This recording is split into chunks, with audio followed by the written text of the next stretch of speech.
श्री कृष्ण गोविंद हरि मुरारे, हे नाथ नारायण वासुदेव। श्री कृष्ण गोविंद हरि मुरारे, हे नाथ नारायण वासुदेव। ओम नमो भगवते वासुदेवाय। ओम नमो भगवते वासुदेवाय। कृष्णाय वासुदेवाय हरये परमात्मने प्रणत क्लेशनाशाय गोविंदाय नमो नमः। सच्चिदानंद रूपाय विश्वोत्पत्त्यादि हेतुवे तापत्रय विनाशाय श्री कृष्णाय वयं नमः। श्री कृष्णाय वयं नमः। सच्चित आनंद स्वरूप परमात्मा जो सृष्टि के उत्पत्ति पालन और श्रृंगार करता है तथा जीवों के आध्यात्मिक आदि दैविक आदि भौतिक तापों को नष्ट करने वाले हैं, अर्थात जीवों के मानसिक शारीरिक और भौतिक दुखों को दूर करने वाले हैं, उन श्री कृष्ण भगवान को हम नमस्कार करते हैं। श्री कृष्ण गोविंद हरि मुरारे, हे नाथ नारायण वासुदेव। श्रीमद् भागवत दसम स्कंद पंचषष्टितमोऽध्याय श्लोक 16 से। श्री शुक उवाच संकर्षणस्ता कृष्णस्य संदेशैर्हृदयंगमैः सान्त्वयामास भगवान् नानानुनयकोविदः। 2 मासो तत्र चावात्सीन् मधुं माधवमेव च रामक्षपासु भगवान् गोपीनां रतिमावहन्। श्री बलराम जी का गोपियों को सांत्वना देना। जब गोपियां भगवान श्री कृष्ण की याद में रोने लगीं, तब सुखदेव जी कहते हैं, परीक्षित, भगवान बलराम जी नाना प्रकार से अनुनय विनय करने में बड़े निपुण थे। उन्होंने भगवान श्री कृष्ण के हृदय स्पर्शी और लुभावने संदेश सुनाकर गोपियों को सांत्वना दी और वसंत के 2 महीने चैत्र और वैशाख वहीं बिताए। वे रात्रि के समय गोपियों में रहकर उनके प्रेम की अभिवृद्धि करते। क्यों न हो, भगवान राम ही जो ठहरे। उस समय कुमुदिनी की सुगंध से लेकर भीनी भीनी वायु चलती रहती। पूर्ण चंद्रमा की चांदनी छिटक कर यमुना जी के तटवर्ती उपवन को उज्जवल कर देती और भगवान बलराम गोपियों के साथ वहीं विहार करते। वरुण देव जी ने अपनी पुत्री वारुणी देवी को वहां भेज दिया था। वह एक वृक्ष के खोडर से वह निकली। उसने अपनी सुगंध से सारे वन को सुगंधित कर दिया। मधुधारा की वह सुगंध वायु ने बलराम जी के पास पहुंचाई, मानो उसने उन्हें उपहार दिया हो। उसकी महक से आकृष्ट होकर बलराम जी गोपियों को लेकर वहां पहुंच गए और उनके साथ उसका पान किया। उस समय गोपियां बलराम जी के चारों ओर उनके चरित्र का गान कर रही थीं और वे मत वाले से होकर वन में विचर रहे थे। उनके नेत्र आनंद मद से विह्वल हो रहे थे।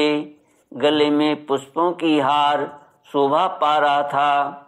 वैजयंती की माला पहने हुए आनंदोन्मत्त हो रहे थे। उनके एक कान में कुंडल झलक रहा था। मुखारविंद पर मुस्कुराहट की शोभा निराली ही थी। उस पर पसीने की बूंदें हिमकण के समान जान पड़ती थीं। सर्वशक्तिमान बलराम जी ने जल क्रीड़ा करने के लिए यमुना जी को पुकारा, परंतु यमुना जी ने यह समझकर कि ये तो मतवाले हो रहे हैं, उनकी आज्ञा का उल्लंघन कर दिया, वे नहीं आई। तब बलराम जी ने क्रोध पूर्वक अपने हल की नोक से उन्हें खींचा और कहा, पापिनी यमुने, मेरे बुलाने पर भी तू मेरी आज्ञा का उल्लंघन करके यहाँ नहीं आ रही है, मेरा तिरस्कार कर रही है। देख, अब मैं तुझे तेरे स्वेच्छाचार का फल चखाता हूँ। अभी अभी तुझे हल की नोक से 100 टुकड़े किए देता हूँ। जब बलराम जी ने यमुना जी को इस प्रकार डांटा फटकारा, तब वे चकित और भयभीत होकर बलराम जी के चरणों पर गिर पड़ी और गिड़गिड़ाकर प्रार्थना करने लगी। लोकाभिराम बलराम जी, महाबाहो, मैं आपका पराक्रम भूल गई थी।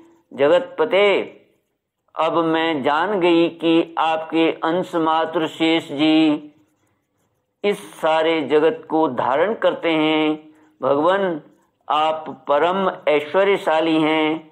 आपके वास्तविक स्वरूप को न जानने के कारण ही मुझसे यह अपराध बन गया है। सर्वस्वरूप भक्तवत्सल, मैं आपकी शरण में हूँ। आप मेरी भूल चूक क्षमा कीजिए, मुझे छोड़ दीजिए।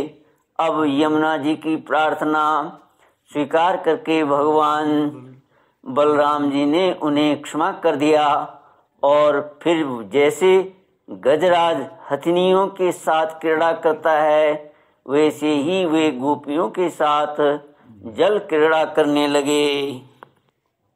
जब वे यथेष्ट जल विहार करके यमुना जी से बाहर निकले, तब लक्ष्मी जी ने उन्हें नीलांबर, बहुमूल्य आभूषण और सोने का सुंदर हार दिया। बलराम जी ने नीले वस्त्र पहन लिए और सोने की माला गले में डाल ली। वे अंगराग लगाकर सुंदर भूषणों से विभूषित होकर इस प्रकार शोभायमान हुए, मानो इंद्र का श्वेत वर्ण ऐरावत हाथी हो। परीक्षित, यमुना जी अब भी बलराम जी के खींचे हुए मार्ग से बहती हैं और वे ऐसी जान पड़ती हैं मानो अनंत शक्ति भगवान बलराम जी का यश गान कर रही हों। बलराम जी का चित्त ब्रजवासिनी गोपियों के माधुर्य से इस प्रकार मुग्ध हो गया कि उन्हें समय का कुछ ध्यान ही न रहा। बहुत सी रात्रियां एक रात के समान व्यतीत हो गईं। इस प्रकार बलराम जी ब्रज में विहार करते रहे। श्री कृष्ण गोविंद हरि मुरारे, हे नाथ नारायण वासुदेव। श्री कृष्ण गोविंद हरि मुरारे, हे नाथ नारायण वासुदेव। ओम नमो भगवते वासुदेवाय। ओम नमो भगवते वासुदेवाय। कृष्णाय वासुदेवाय हरये परमात्मने प्रणत क्लेशनाशाय गोविंदाय नमो नमः। सच्चिदानन्दरूपाय विश्वोत्पत्त्यादिहेतुवे तापत्रयविनाशाय श्रीकृष्णाय वयं नुमः। इति श्रीमद्भागवते महापुराणे पारमहंस्यां संहितायां दशमस्कन्धे उत्तरार्धे बलदेव विजये यमुनाकर्षणं नाम पंचषष्टितमोऽध्यायः। ॐ पूर्णमदः पूर्णमिदं पूर्णात् पूर्णमुदच्यते पूर्णस्य पूर्णमादाय पूर्णमेवावशिष्यते। ॐ शान्ति शान्ति शान्तिः। हरि ओम श्री गुरुभ्यो नमः। हरि ओम।